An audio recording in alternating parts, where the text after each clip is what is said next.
What's going on, everybody? This is Sable54 bringing you guys another match with the Calyrex VMAX deck. I'm not even going to bother saying the whole name, Necrozma V, Shadow Rider, all that extra stuff. These decks have long-ass names, man, with all these individual long-ass names they're printing on the cards. Like Shadow Rider Calyrex and the other one, Shadow Rider Calyrex. They're almost like Yu-Gi-Oh names and stuff. It's not even like their Pokemon. It's a legendary dude. I guess he's got that rider thing in front of it, like the title, I guess. But anyway, we're gonna open up with an Necrozma V.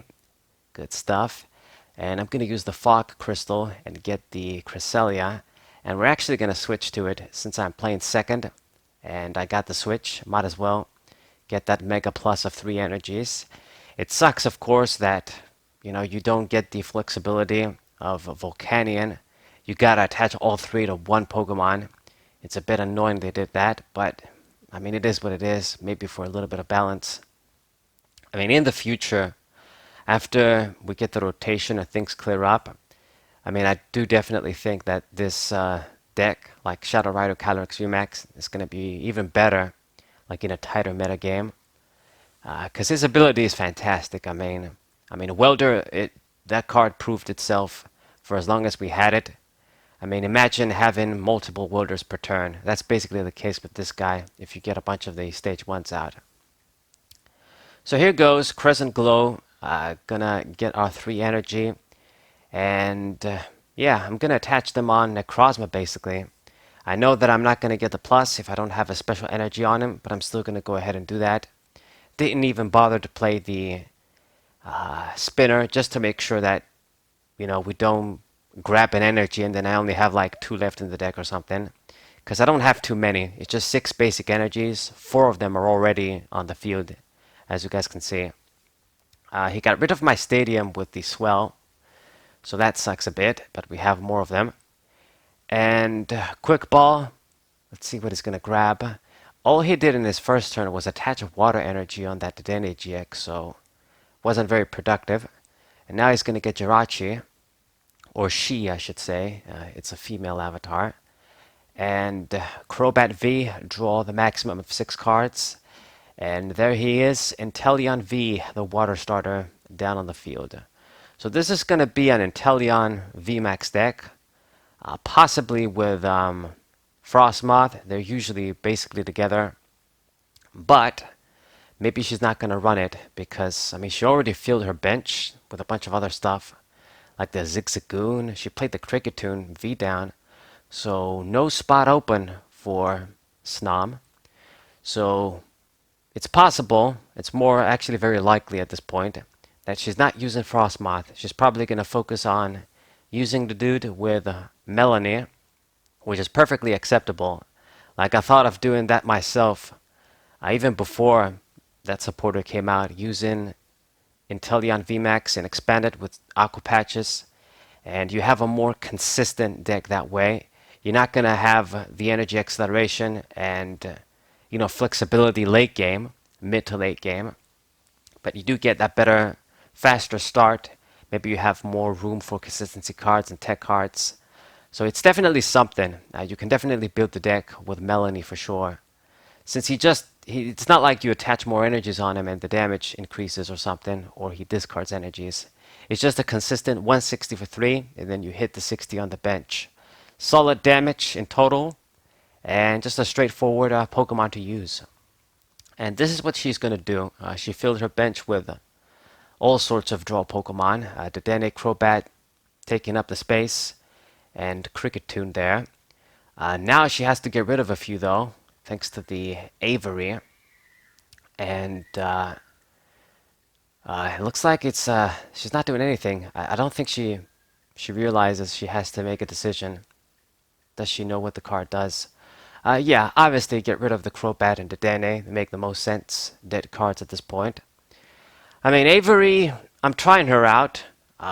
Just one card. I like that it's straight 3, no matter what. So you basically get like the Charon effect with the disruption effect as a bonus.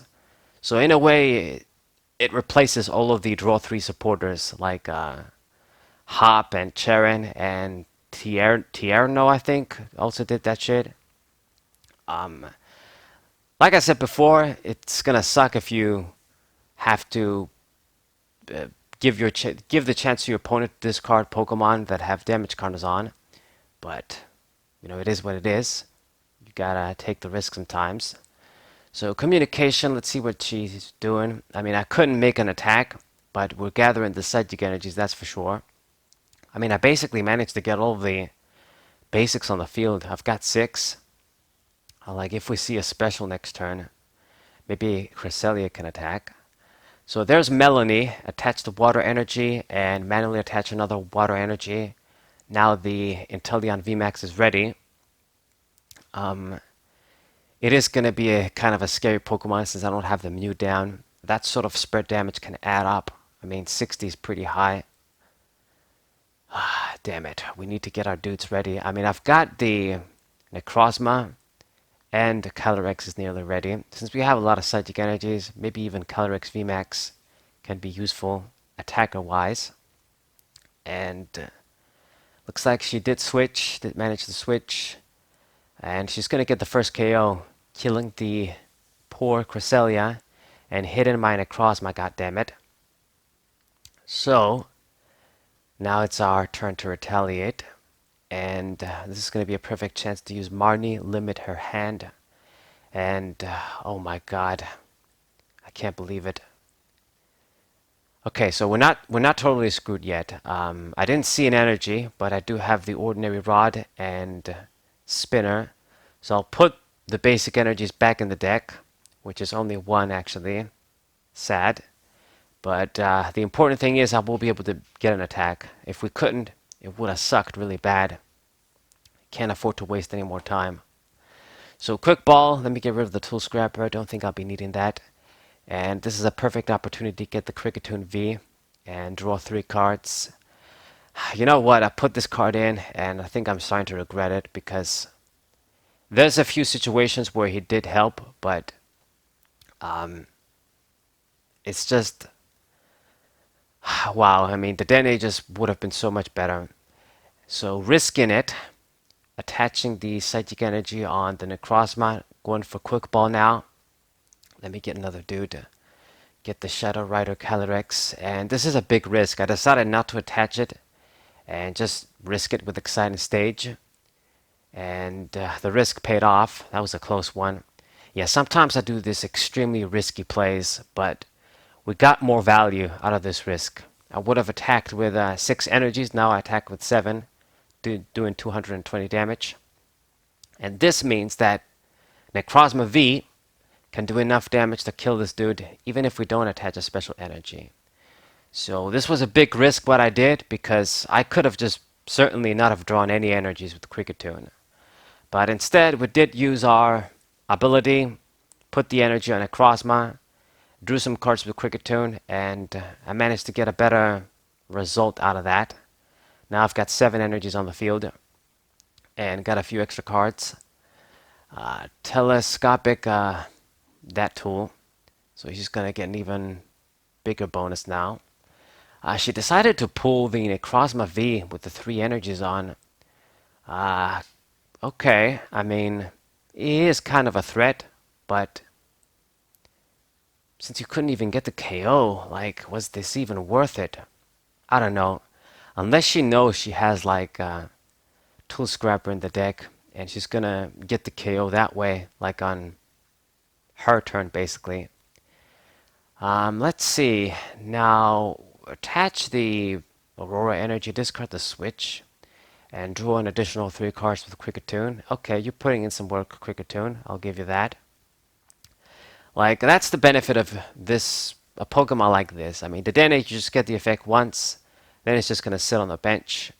Something like Cricketune, it's an ability draw Pokemon that's just a basic, and you can get the effect multiple times. So, I mean, if you can utilize it a few times, then it's worth it. If you can't, then it kind of sucks. I mean, Ranguru, I think, was better because as a regular Pokemon, it carries less risk. Of course, Cricketune, it has 1 retreat, which is much better, and if you're active, you can get an additional 4th card. Draw until you have 4. But anyway, we get our KO. Inteleon VMAX is down, and I'm still in a decent position. I don't want her to play any Tool Scrapper, because that's going to be really bad. I'm going to have to promote a sacrifice then. Somebody to take the hit. But she does have a lot of damage on my guys. Like Necrozma V, he's only surviving thanks to the Cape of Toughness. I got 100 damage on the Shadow Rider Calyrex VMAX, and this is pretty dangerous because she does have 5 prizes, so if these 2 guys die, I lose. So she could very well pick on the Shadow Calyrex VMAX later. Draw a bunch of stuff, and the other Inteleon VMAX is pretty much ready at this point. But no, just 2 energies, Hydro Snipe. Wow, not what you want to do. But this gives me a great opening. I'm glad that she had to just make another attack on the Necrozma. Makes you wonder, why did she even bother using the boss's orders? I don't know. Like, I do wonder, like, maybe she must have like a Tool Scrapper in the deck or something. But I guess you couldn't make the play. I don't know. I don't know what her plan was, if that was even her idea. But since she did have to make 2 attacks to get the Necrozma KO, I mean, at this point, I'm in a very good position. Doing 220 with the other Necrozma V. We got the Shadow Rider Calyrex VMAX on the bench, 2 of them. Boss's orders in hand, Eldegoss V. I mean, I've got perfect control of this game right now. Even if she pulls the hurt Shadow Rider Calyrex VMAX, since she has to do 160 damage on the dude, I mean, I'm not dying. And she actually surrendered anyway, so it is a GG. Pretty simple. But this was the game, guys. Hope you guys enjoyed it. Another victory for this psychic deck. Not even going to say the name. Hope you guys enjoyed. Subscribe to the channel. Leave a like. Share this video with your friends. And I'll see you guys next time. What up?